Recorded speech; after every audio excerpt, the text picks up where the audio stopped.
as a father, you still discipline your kids? How do you, Well, they're old enough now, or so any fatherhood advice for me, since I'm still starting out well, on my this journey? enjoy them while they're young. Once they start learning to talk, as the joke says, you'll spend the first few years teaching them to walk and talk, and then the next few years telling them to sit down and shut up. So enjoy the times when they're still not talking and they're walking and that they're dependent on you, because that, as cliche as it sounds, that really does happen like that.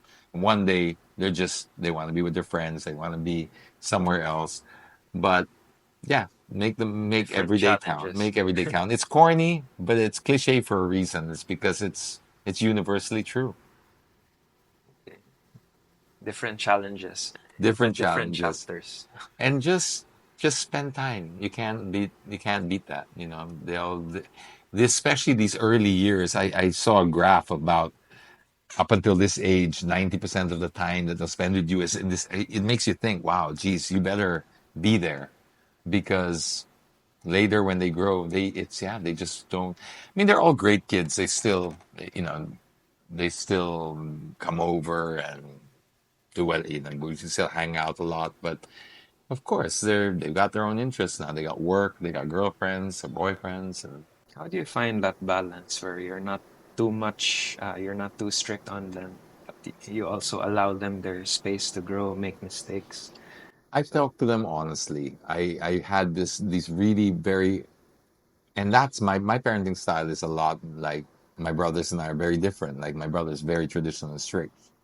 My point is that, look, I tell my kids, I will never lie to you, because if I like, you got to be realistic with them. Um, I will always be there for them, but yeah, you got to make them make their own mistakes. You really do. That's the hardest part about being a parent, is seeing the mistake beforehand and then watching them do it anyway.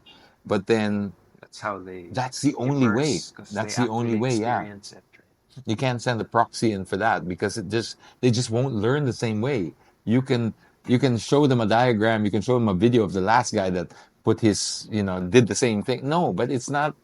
No, Actual no, experience is that's the where it best all teacher. comes from. Yeah. And the pain avoidance and the helicoptering, for me, it's only setting them up for disappointment and failure later down the line, when they really will not be equipped to handle it. So I'm just very honest with them. I tell them very honestly. I don't try to project any kind of like crazy images about myself. I try to be as real with them as possible about everything, my faults, I'm open with them, so that it's just, I have this thing where I like to just tell them, look, there's nothing that can't be solved just by talking about it or just being open about it. And that, for me to do that, for that to actually stick, I've got to make myself vulnerable too, and show them that these are the things that I've done wrong. These are the things I'm doing wrong now.